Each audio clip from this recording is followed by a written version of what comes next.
show it.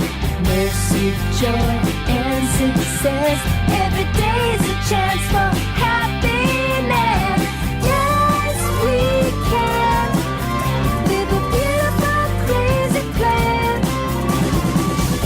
Every day's a celebration. Every day's a celebration. Every day's a celebration.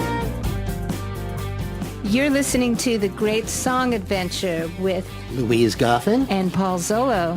And we have a great episode for you today. We had a chance to go and have a conversation with Martha Davis and Marty Jourard from The Motels. It's great to get to talk to both of them. They were in town in Los Angeles, and they have a brand new album out, their first one since 2011, The Last Few Beautiful Days.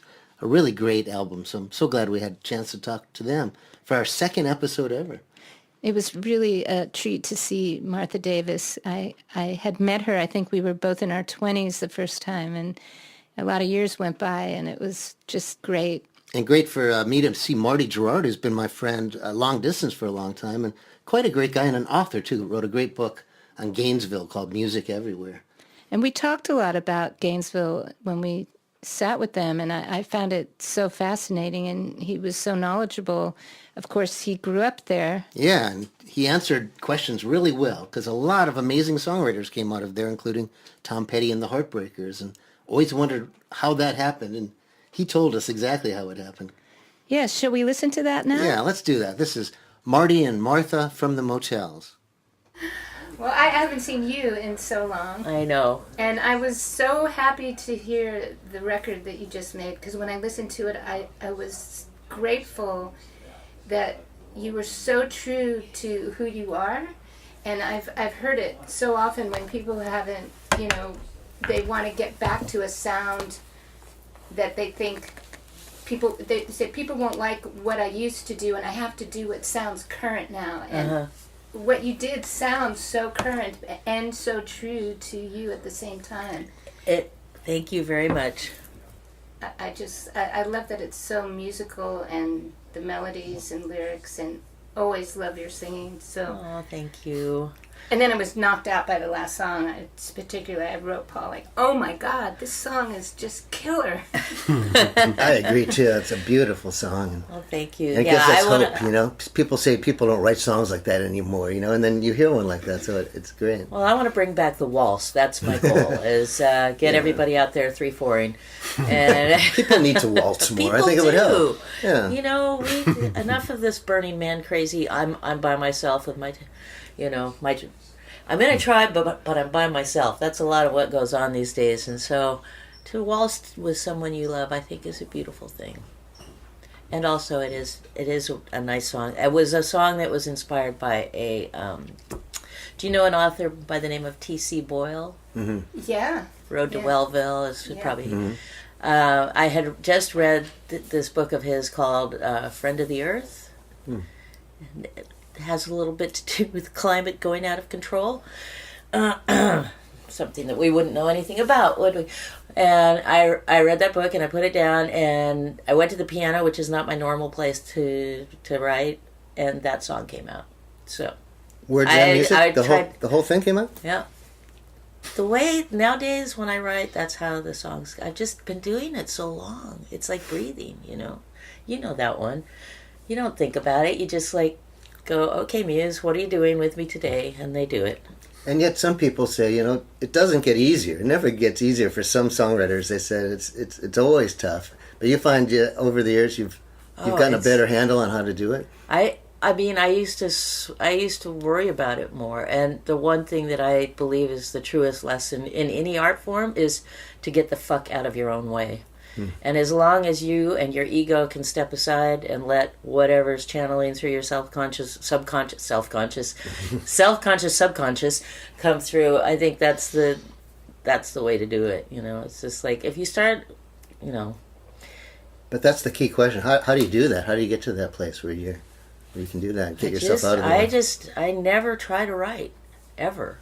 I never go. I'm getting up in the morning and It's like the only time I try to write is if I have a project, like if I'm doing a musical, if I have an assignment, then I will sit down. And if I have an assignment, I get so excited that I've written, 10 songs in a day. If I have because if you give me something, it's harder to come up with something where it's just like, okay, like the inspiration struck me for this one song and now the song is coming, If I have an assignment, because I've been doing it so long, kind of the skills are in place to just be able to knock stuff off, you know?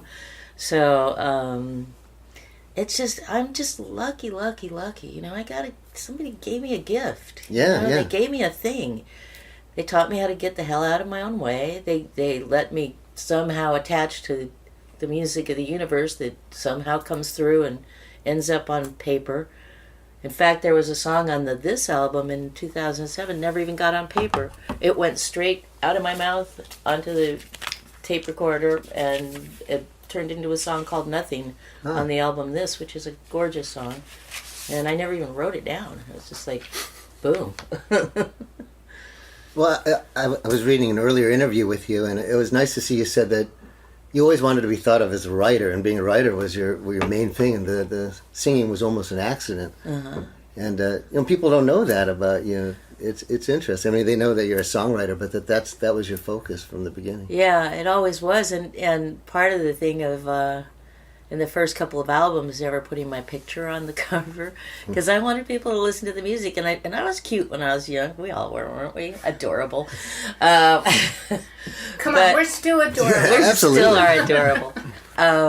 But it was like, I didn't want that to be the focus. I wanted people to buy the record because, they heard this music and went, wow, what's that music, And I had a big fight with Capitol saying, I don't want you to pay any money to get our songs played. I was like, no payola. And they're looking at me like, lady, do you know what business you're in? Exactly. That's like talking to the mafia. Like, no violence, guys. Come on. This is the business we're in, right? So, but at the same time, you say that, it's striking to me because you came in the MTV era, and you were one of the bands that were on MTV all the time. So it was super visual more than ever. Yeah. So you had to do that. I did. As did Louise and a lot, everyone. Yeah, and I love that part because, as much as it's, the initial thing was like, well, I didn't want to be just like pretty girl on the album cover. I didn't want that. So obviously, Chlorine, as I affectionately called her on the first album, who was the lady by the pool, who the first album people thought, is that the lead singer? And then they went, is that a man? And then they went, there was a lot of question mark about that first album cover. But when I finally did dive in, like on the Apocalypto album, which didn't get released until 30 years later, but I said, you know what?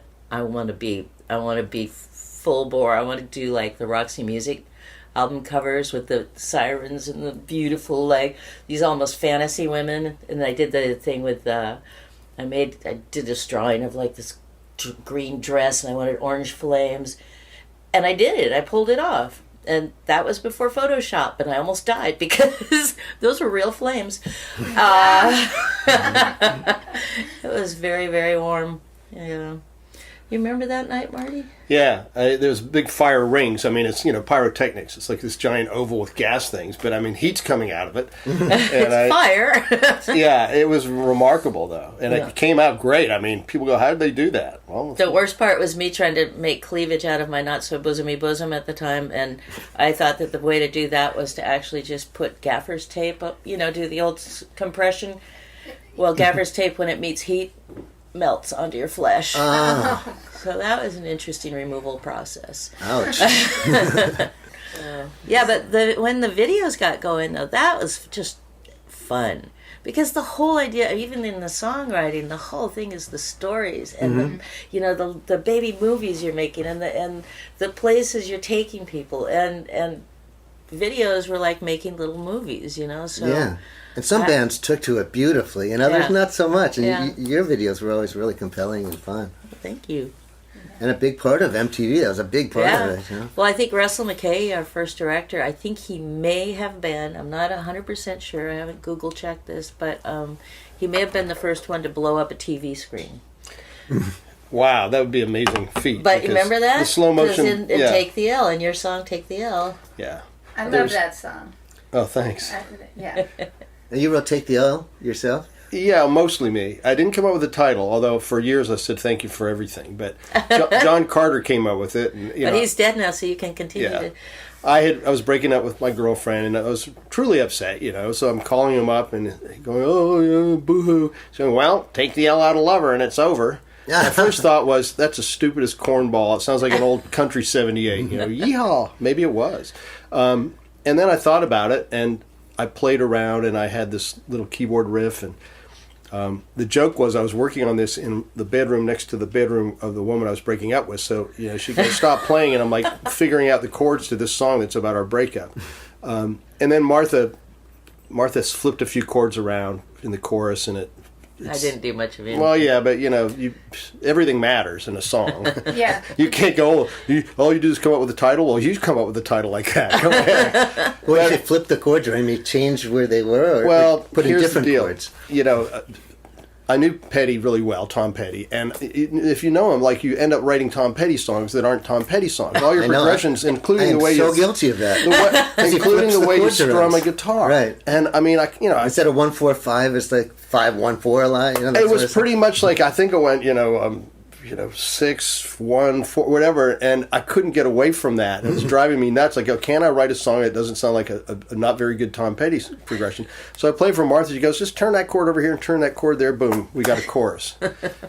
So there's that. But I came up with the lyrics and a good band. But anyway, thanks, Louise. Yeah, I love that. And it's interesting. It's kind of cosmic, but the first day Paul and I did our own little interview. We met at a Chinese restaurant. We had tons of ambient noise. And I had heard Only the Lonely on the radio, which I hadn't heard for the longest time. And then we got in this little debate about rhyming.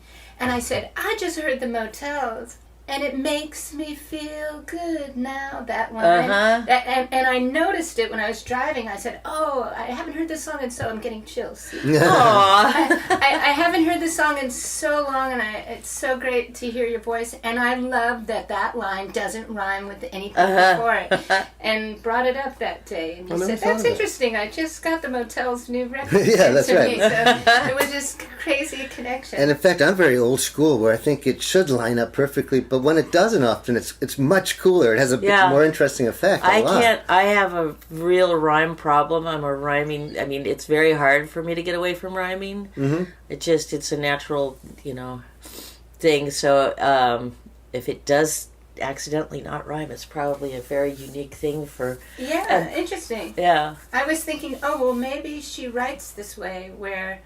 it's the hook is in the line. The hook is not in the rhyme. Yeah. It is one of those perfect titles. I mean, rhymes in songs are great. I mean, in real life, they would seem kind of weird. Even in poetry, no one uses them. But with Only the Lonely, that's just kind of classic. Well, Roy Orbison was there first, obviously. And as we learn in Songwriting 101, you can't copyright a title.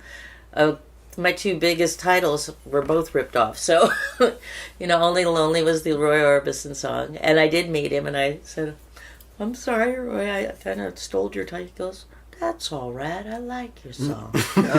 He was so sweet. And then suddenly last summer, I had never seen that movie when I wrote that. I love alliteration. I didn't realize that was a movie. Yeah. Oh, yeah, it was Montgomery Clift and Elizabeth Taylor, right? Yeah. And it's a crazy movie, and... probably far crazier than the song, but speaking of Only the Lonely, so how did that one get born? Do you remember writing that one? Yeah, I remember picking up my guitar and it was sitting there. Yeah? Just literally the whole thing just blew. I don't know. I just look up and say thank you. Yeah. Thank you very much. You have that experience, right? Well, I have it more now. I over the years, I was insecure, and I'd write everything down, and I'd go, if I was collaborating, I'd go with all these pages planned, so in case I had no ideas. Yeah. But now, and I think being a mother really helps with it. You just don't, I want a song, but I don't want to spend a lot of time writing one. I don't want to work. And so when I sit down at the piano, often things come to me, and thank God for iPhone memos, because I just record everything, and sometimes I'll go back and go, wow, and I can objectively edit. Yeah. I find that too, especially when I'm writing. Sometimes melodies will come out that are different than what you normally would think of. Yeah. And you could lose those easy. Oh, yeah. Because you're just in a different place. That's those one where you're walking around going da da da da da da da da da da till I get to some place where I can record it. Yeah. And then something takes your mind off and you're like, shit.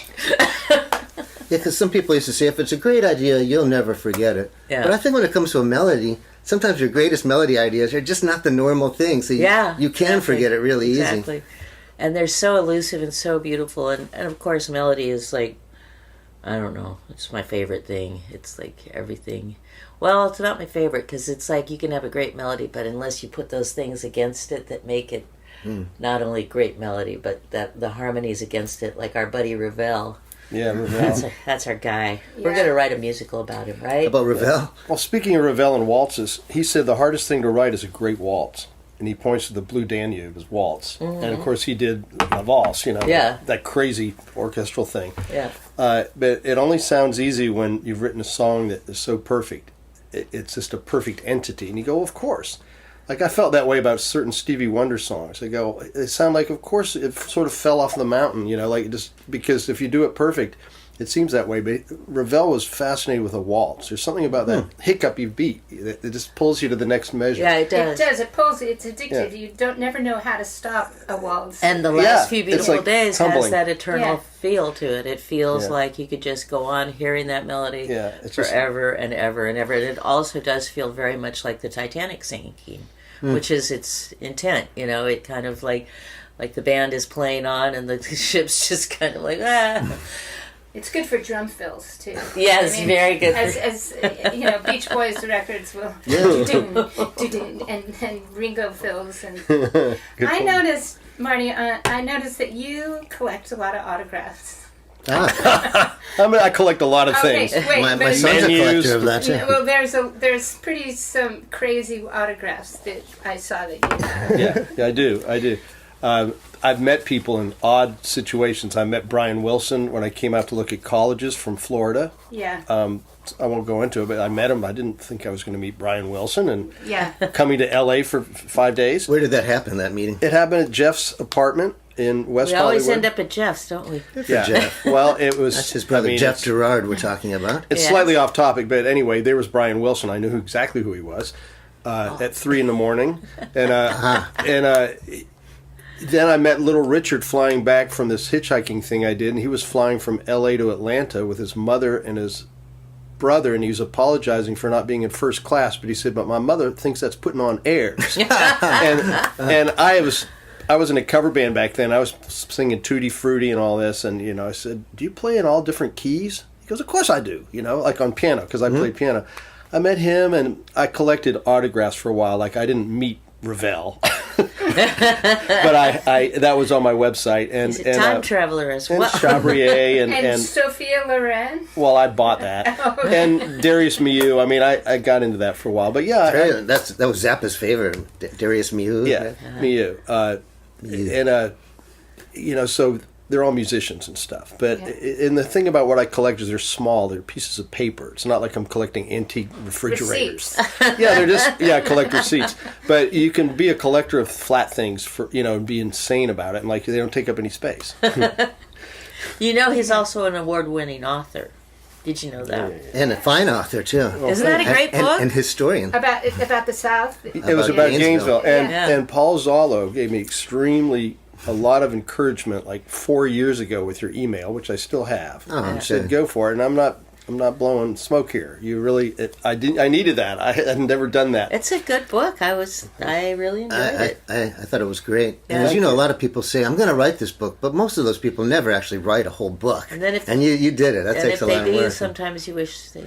Maybe they should. And writing a book about a place is a wonderful thing to give back to a place that you're from, because things disappear, Yeah, they sure do. It alive. And also certain places, a lot of great music came out of one small town. Like you think Liverpool, for example. Yeah. Gainesville is sort of that way. And why is that? Well, it's pretty obvious why. But, at the end of the book, I ask that question, and I conclude, really, I go, sometimes I call it the X factor. Sometimes a place just happens of its own accord. But all the basic components are there for the cycle of a music scene to happen every X years, whatever that cycle is, and you've got 40,000 college students in this town. 40,000. It's a huge school.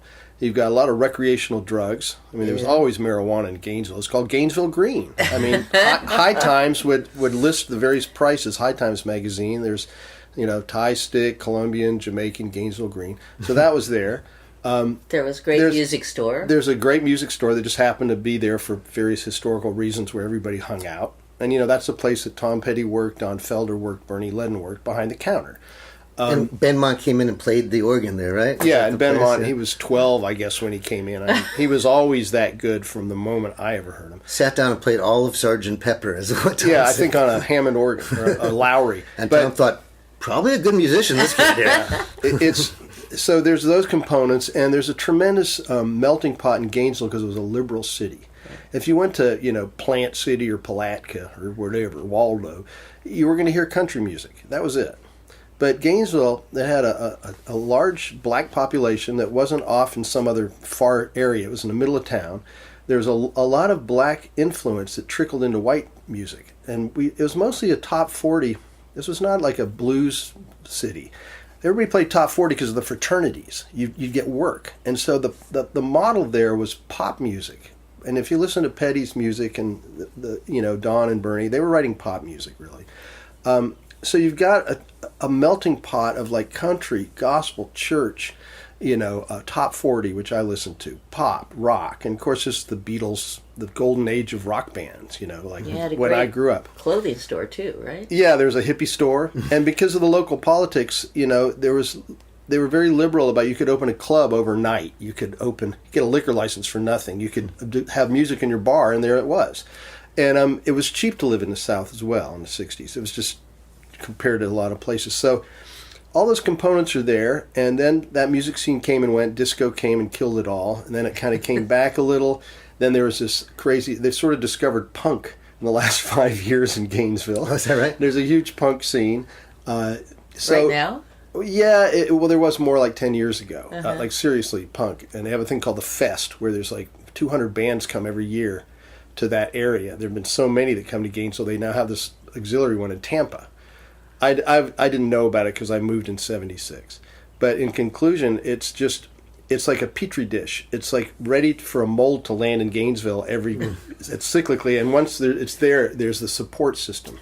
And it's not just Gainesville. There's like different ones, like Athens. And Oh, Seattle. absolutely. in Certainly different not. parts of American history, different places. Yeah. So there's these little pockets of just really just creative, and schools have a lot to do with it. Young people have a lot to do with that concentration. But there's a slight difference. There's two major schools in North Florida. There's FSU and U of F. And FSU is Florida State University, and it's in the state capital, Tallahassee. Now, they got a lot of students there, too, but there was not the music scene. So the politics, the liberal, I won't say it was liberal, it was relatively liberal. But the reason I wrote it was I thought everybody talks about Athens, rightfully so, and Macon, and certainly Nashville, and Austin, and Chicago. But if you statistically look at what musicians came out of that, Gainesville, I thought it deserves to be recognized just because it's a fact. It's not my fantasy. I want, just the album sales alone between it's a phenomenon. The Eagles and Petty, that's 200 million albums. Right. And since Tom's passing, I mean, is there a love of Tom there? Do they celebrate his music? Oh, Jesus, you have no idea. That was so horrible. Yeah, they're going crazy there. They're trying to figure out how to do a memorial, Marty and I have been writing about that. That's a tough thing to accept. Well, it's you don't know where to put that. I don't know where to put how he passed, but I do. Well, I know where to put it in certain ways. Where would you put it, Marty? I would just put it the same place that took my daughter, the pharmaceutical industry. They're fucking murderers. And they murdered Tom, they murdered Prince. Yeah, that was they all murdered legal Michael stuff Jackson. Tom had, right? All the same drug, fentanyl. There was all the same drug. Yeah, mostly, and you just have to get philosophical at one point about how long somebody lives, or it'll drive you nuts. And when you thought they should die, and how long you thought they should live, and what you thought they should do, it'll drive you crazy because it's too intangible. Right, but as you wrote to me, he went out on top. He never wanted to be a lesser Tom Petty. he went out like he finished his tour as a triumph and did up to the last night, and Yeah. that was it. he- A week later he was gone. he like rose to the top, Sorry, and then this he is getting headed so dark. north. It's like he headed north from the top, because that last album was Yes. it didn't have to be that good. I mean, to me, Fault Lines, like, that's as good as American Girls, any song you wrote. I agree. So that's the philosophy part of dealing with it, Yeah.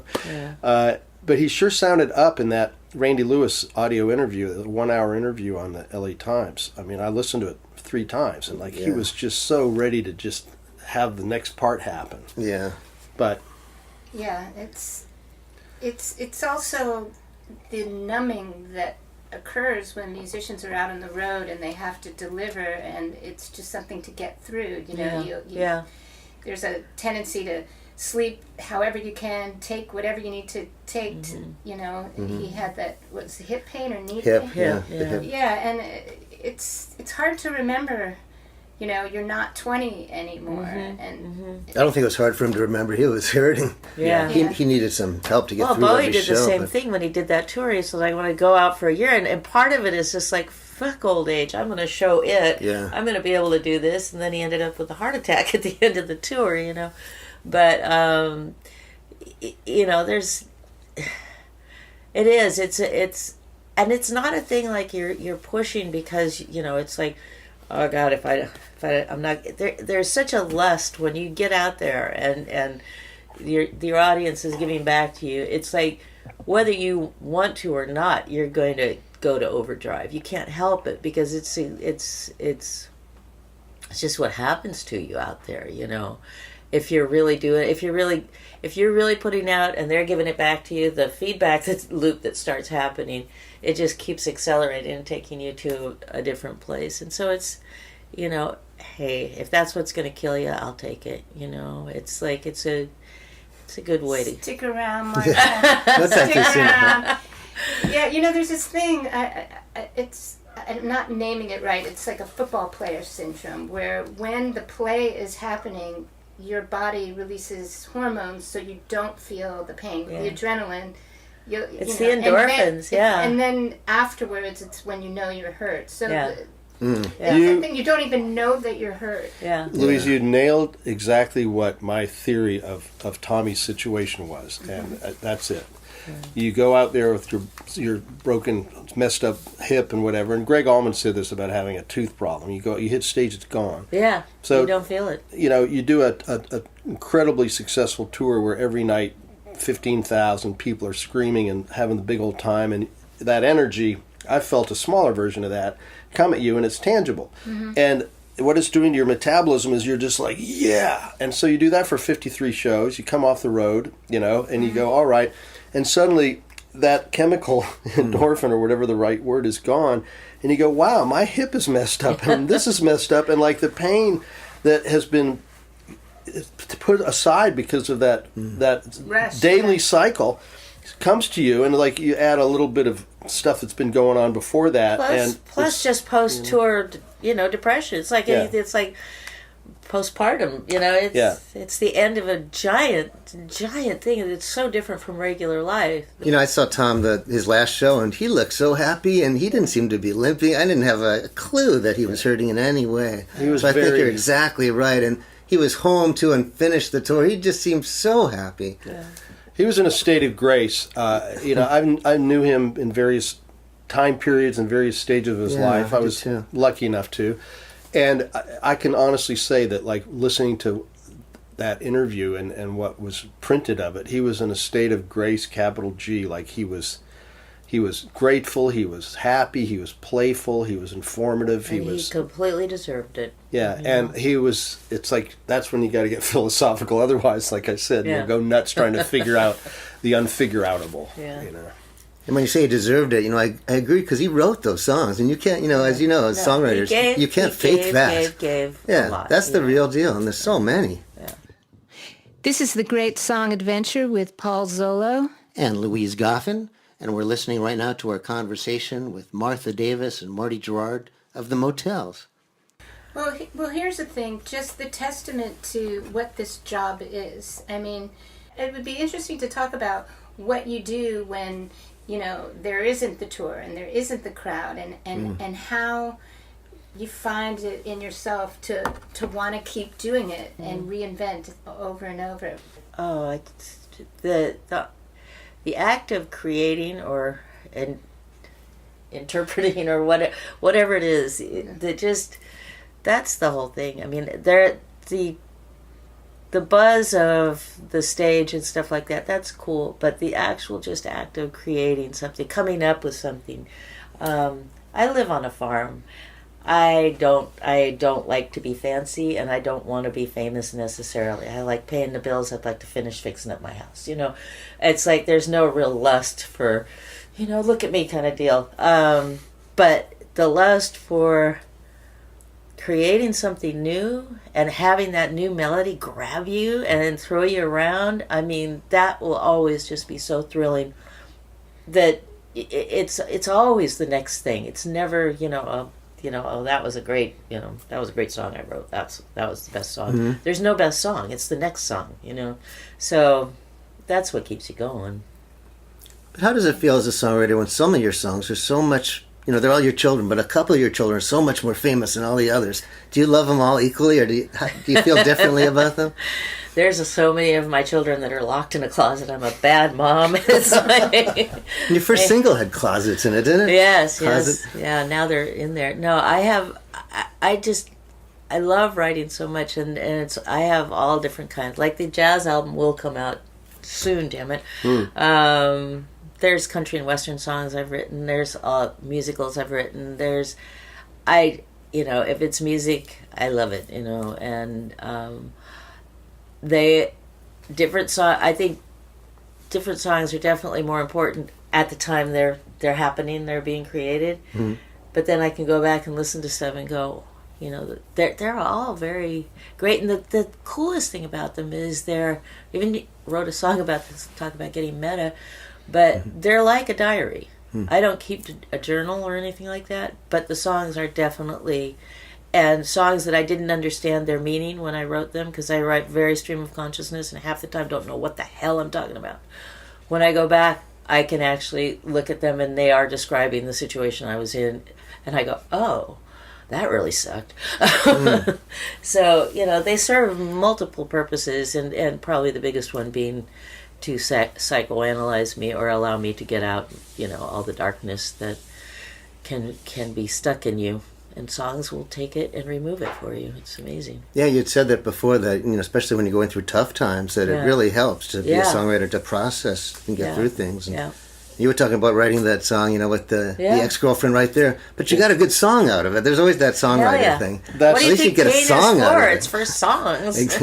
Well, you pointed out years ago, it's very difficult to write when you're happy because you're happy. Yeah. You're kind of busy being happy. Like you wrote My Forever Mine, and I mean, that was the happiest bouncy motel song. Yeah, but you don't usually do it like sun is shining, like there's beautiful breeze. Let's say you're outside, you're like living. You're not writing this for when things are dark and you're, or it's. But the joke about that is if you meet somebody and you look at all their songs and go, God, your songs are so sad and dark. But, that isn't your life. It's like you have this other part, but you didn't document that with song. Yeah.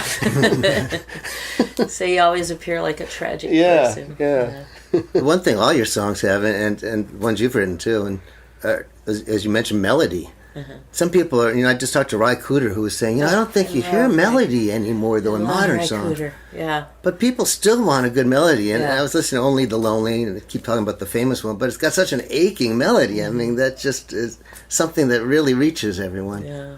There's, melodies. I was, because I love musicals, too. And that is like the home of a lot of melody. I mean, Sondheim, just, Jesus, I mean, kill me. Like that song, Joanna. I love you, Joanna. That those big jumps, those octave things, just gets me all hot.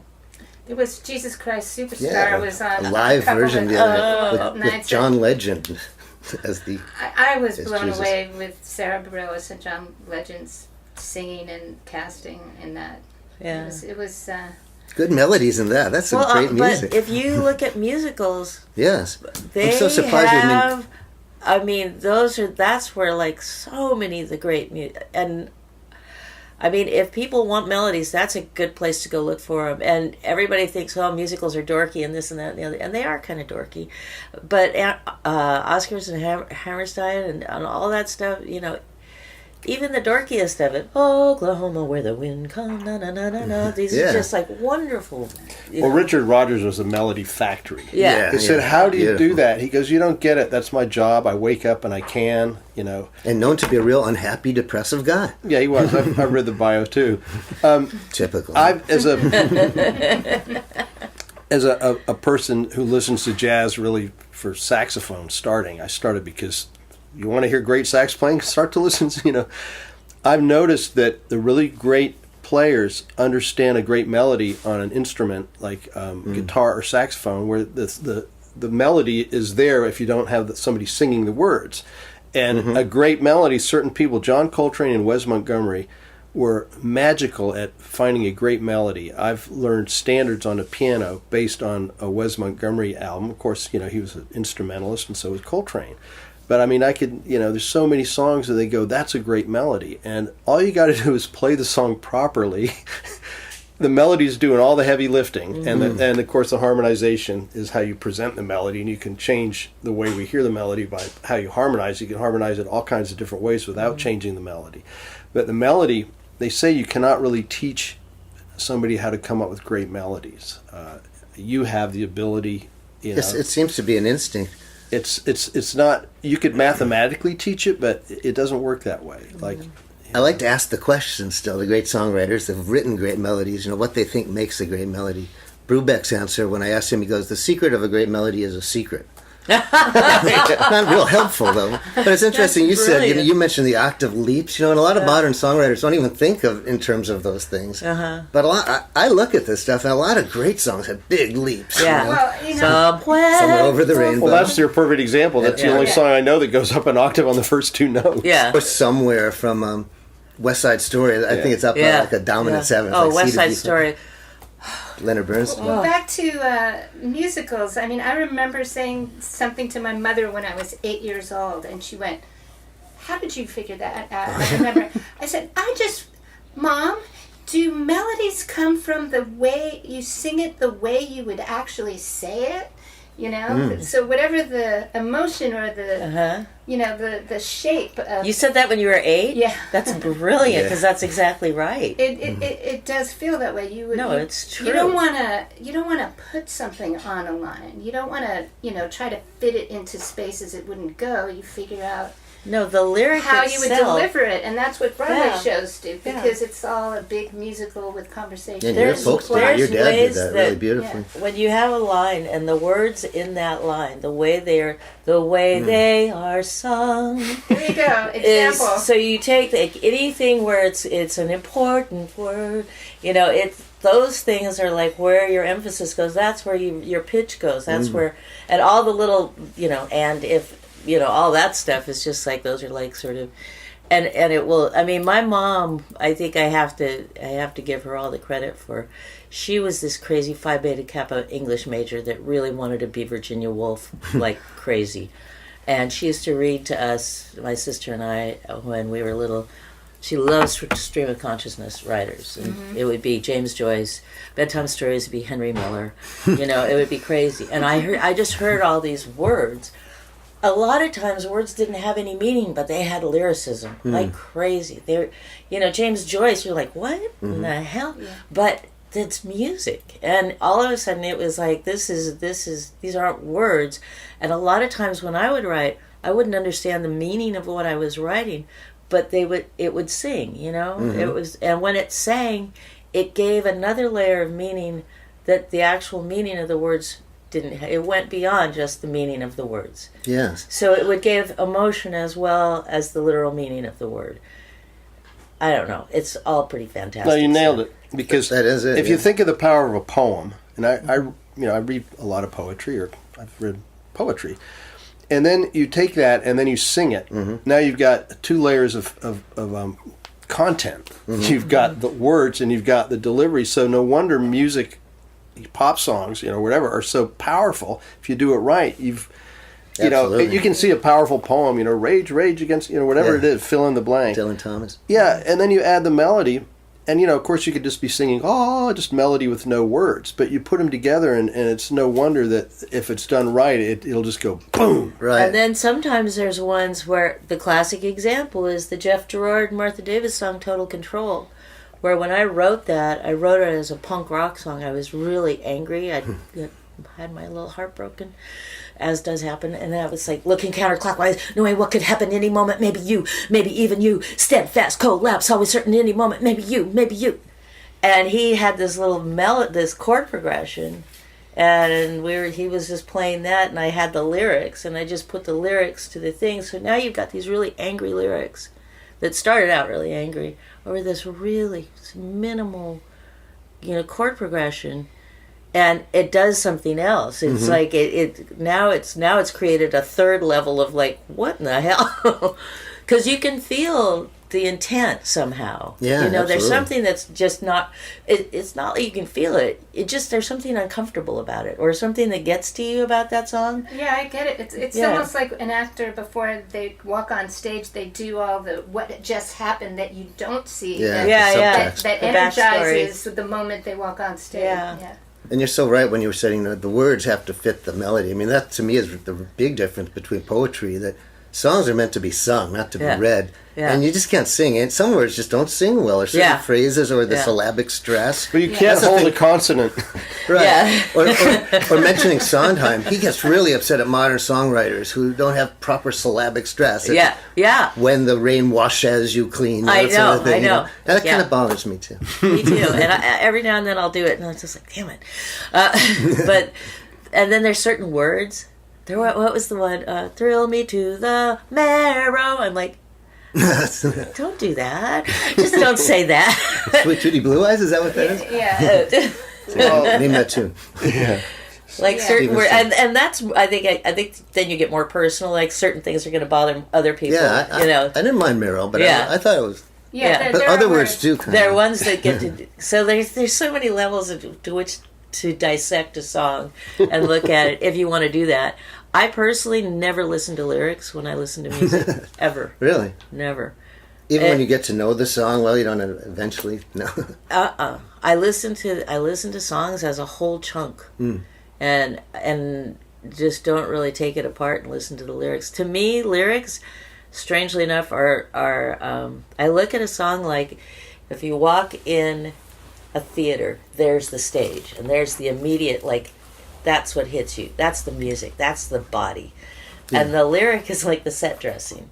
It's like the candlestick and so it's adding to that. But if the music doesn't have it first, then the rest of it can, you have to do. And I used to always write music first. Did I would you? never write lyrics first. Now I can go either way, but yeah, originally it was always music first. It's amazing how different it is with different people. I mean, Yeah. I had a lyricist for a dad and a melody writer for a Yeah. mom, so I would be taking sides if I favored either one. They were Not a ugly, team. huh? Actually, to be fair, both of them did a bit of both, and my mother Yeah. wrote some fine lyrics. She should. Oh yeah, she did. Yeah, but it's interesting because we were talking earlier about, you said get out of the way Yeah. when you're writing, Yeah. and you also talked about how over time it gets easier and easier, and I feel a lot of that has to do with palate and taste. You just learn, you pre-choose before you sit down to work. You've already subconsciously chosen. Oh, that's not going to work. Yeah. And it's Yeah. almost like things start to come out edited before they're edited. They're just. That's a really good way to put it, because I used to describe the way I wrote as spew and edit, Yeah. and I do very little editing anymore. So I think you're absolutely right about that. Yeah. Spew and edit works in different ways. Like as a writer of a book, believe me, I did a lot of spewing. Yeah, a lot of spewing is a lot necessary. more editing than spewing. Necessary spewing. Yeah, but the theory Good is words. you can't edit something that doesn't exist. Right. But you can't start with editing. Yeah. So some people are perfect. Like you hear that, like Jim Harrison would just write it once, the author, and O'Hara, not Frank, the other guy. They pre-edit, but it's just a matter of personal style. Some writer might just write 25 verses and then, come back to them. But you still got to make something out of nothing to begin with, and that's the hardest part. There's the blank cassette or the blank piece of paper. Where you start. And so I've learned that you just, even if the first thing you write is, I don't know what to write, the wheels are greasy, but I know people that say, I don't get it, how do you edit? I go, it's all rewriting to me. I mean, that's information about me, but there are so many different ways to do it. But you've told me this, you've got to put the little critic and that's in your mind going, that isn't good enough, that's not right. Say, I'll get to you in a few minutes. You go in that room and close the door. I need you, but not now. Exactly. And you told me this specifically, and back in the spew and edit era. That's the getting out of your own way thing. Now that you've got this weird kind of odd blob of stuff, you go, hey, come on in, we need to talk. And then the editor comes in, and there's something there, but you can't... Right. You don't want him to get right from the creative beginning. and critical at the same time. Exactly. Or at least, Randy Newman said the same thing. Don't let the critic be bigger than the creator. Yeah. You'll just destroy the thing before it even gets a chance to be born. Well, you won't come up with anything. Yeah. I think a lot of things in life, you don't need to think. We need to count more on our gut and our instinct than we do on, what we think or what's been told. I had a funny conversation the other day with my roommate, and we were talking about, I don't know how it came up, but I was just saying, you watch those cop shows, and people talk about, okay, what were you doing Tuesday night 2 weeks ago at 7 p.m., and I'm like, I would be so fucking guilty because I would remember I couldn't remember what I did yesterday. How are you going to have an alibi for 2 weeks ago at 7 o'clock? And then I thought, you know what? And you shouldn't live your life like it's an alibi. You shouldn't. There's a song in that. I know. Louise, what do you say? We should record that. Alibi. And that's it. There's so much minutia and so many details and so much stuff, and there's very little that's actually really important. I mean, I think that in this day and age, we all are just drenched in stuff that's bullshit.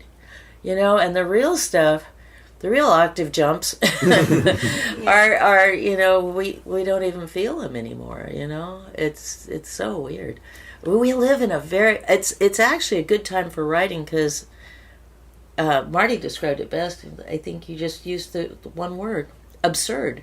I think everything is absurd right now. Which is kind of great for writing because it's like absurdity is wonderful for writing. I thought some writers seem kind of confused by it or overwhelmed, where they're not writing, they're just kind of overwhelmed by the whole going on.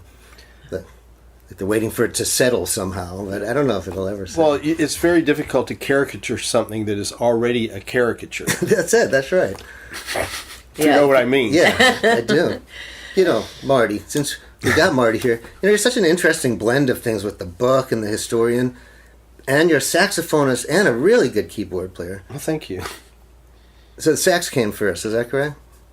No, sex came first. Sex and Exactly. Actually, Bass came first. 6 came first, and then I was 7 and 8, but I didn't really, Bass, right? Well, okay, I started out playing bass. I was 14 and a half, so there's that. And that was an easy way to get in the band. Yeah, okay. Well, he had to get born. I wanted to meet girls, and I thought, well, the quickest way to get in a band is to play bass. But there was a piano in the house, and out of boredom, I learned, the chords of rock, your major and minor chords.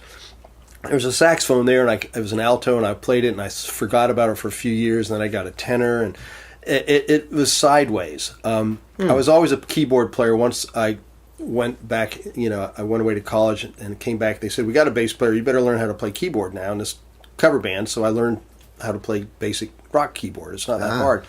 Then as sax, we played Riot and Cell Block Number 9 as a cover tune. It was very gradual.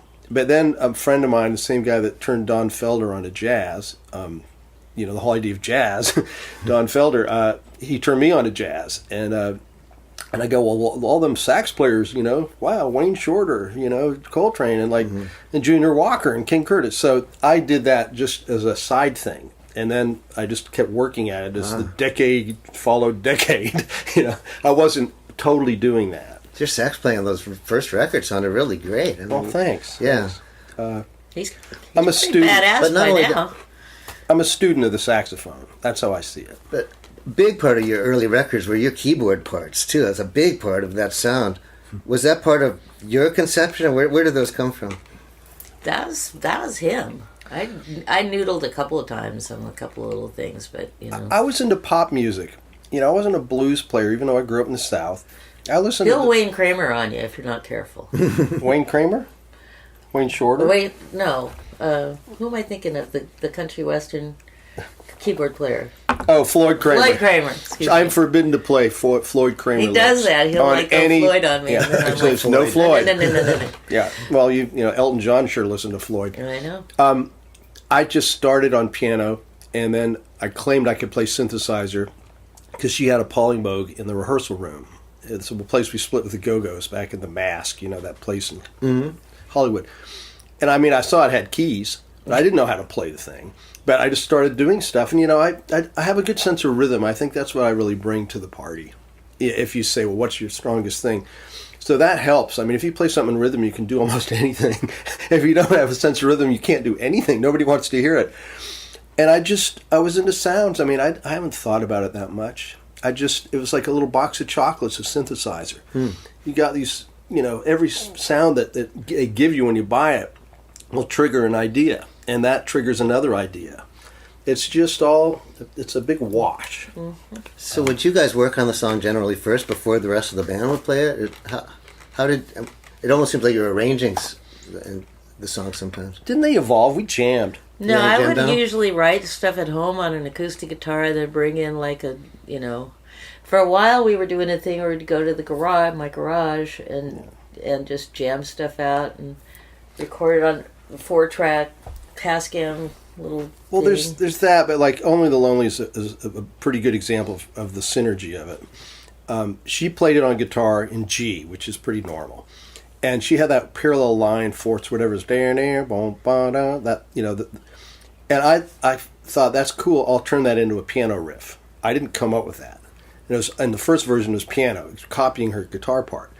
Then by the time we got into the studio, Thank God somebody remembers. I got the Prophet, the synthesizer Yeah, I sound. remember those. And I was just twiddling knobs and saving. It was the perfect, free associative kind of personality keyboard because you don't have to be technical. You go, I like that sound, save it. And then it went up a half step because the producer wanted her to sing it a little more urgency. And of course, it took me an hour to figure out how to play that thing in G, now in G sharp. Yeah. I never thought to push transpose. So the combination of the sound of that, the fact that I took a guitar part that she came up with and turned it into a keyboard part and then into a synthesizer part, and it was the sound that went better with her voice because it was a real warm sound. That's the kind of stuff that happens. But it's a little dance between an idea she comes up with and something that I think that's cool. Which is the idea that I came up with probably came from your mom. When I think about it, because this is pretty much, I grew up on so much of that stuff. That's all over my music. I still have the song that your mom and I wrote in my garage. Oh, you two wrote? You wrote a song? Yeah. We Carol? did. It's very What's the name of it? Sailor Boy. Gotta hear it. Unrecorded? Huh? No one recorded that ever? No, it's just like this really crappy demo of us in the garage. There's no such thing as a crappy demo. And if you two wrote it, I want to hear it. Don't you want to hear it? I want to hear it too. Yeah, I know. Sometimes there's more songs than you can remember, and it's always amazing when one turns. Yeah. No, it's just, just that era of songs and the stuff that your mom was involved with had so influenced me, and when I think about dun dun dun, that sounds so much like a something from that that era of I listened to so much R&B stuff when I was all that music was so great. So yeah, we just pass it on. It's just we play it forward. We don't. Nobody invents anything. It's true, and the other thing is it's really what I was saying about palette. What you hear and love ends up informing what you write. Yeah. I feel like the best way to get good at melodies or to get good at lyrics is just to love songs. Yeah. And anything you love, you naturally get better at. Mm-hmm. It's really love that makes it go. Yep. And those songs like your mom wrote in that era, there are standards now, just like the songs from Rodgers and Hammerstein were. Yep. And those melodies, they impact our lives forever. Forever. But I ask songwriters this sometimes. Do you think songs are always going to matter? People are getting music in such different ways, and our technology to collect music and hear it is so different. But do songs still matter as much as ever, and will they continue to, you think? Apparently they do. I'm kind of impressed by, it is a whole different ballgame. It's a whole new world. I don't like it necessarily in terms of the way music is treated these days. It's like there's the, I don't know if that's just being like a bitch, but giving away music is it's kind of like, it's not free to make. It's an endeavor that really is kind of right.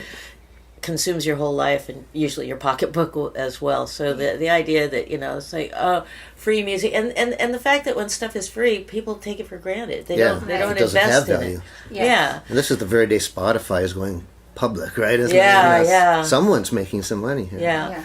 And it's not necessarily the artist, but I gotta say we've since we put the new album up and since the Facebook, and I've been watching, like I'm totally like watch the Facebook every day, and the numbers and the comments, and the fact that people are just so moved by the songs. And I guess songs still matter because they are like all about these songs. Yeah. And that makes me real happy because in some ways they matter more than ever to have some good songs to hold on to. Yeah, You've given us those. Thank you. Thank you for continuing to make records and write songs. Well, thank you, Louise. Thanks for taking this time with us. We're so great to get to talk to both of you Yay, at on the your same new time. podcast. Woohoo! Yeah. Thank you very much. You're welcome. Yeah. That was the Motels, Martha Davis and Marty Jourard. I love that she applauded us at the end. That's so sweet of her. That was. So great to have them. That was our second ever episode, and now that there's two, I think we're officially happening. There's no stopping us now. There's no stopping us, especially since after we went to that place, it was if you remember, it was a house full of hats. There were hundreds of hats. Cool hats. Yeah. This was Marty's brother, Jeff Jourard, who was in the Motels and played with everyone, and his wife, Kelly Norden, has quite a hat collection. Yeah, I went off and I got a hat for the podcast now. So we're definitely going. Yeah, I want one of those too. Those are nice hats. Yeah. Actually, it was Louise Green, and she has my initials, and, she's from Britain. So we were talking about all the royal weddings and how many hats you get to see at a royal wedding. And there's one coming up soon. Anyway, we can be found on Instagram. We're The Great Song Adventure, and YouTube of the same name, and also Facebook. Yeah, just look us up, The Great Song Adventure. If you got any questions you want us to answer or people you want us to interview, please let us know. Thank you for listening. And next episode, we have Danny Korchmar. We sat at Danny's home and talked to him about his new record, which has a lot of his classic songs on it. And Danny is one of the great raconteurs. He has amazing stories, and it was really fun to listen to them all. And we welcome you to join us with that episode.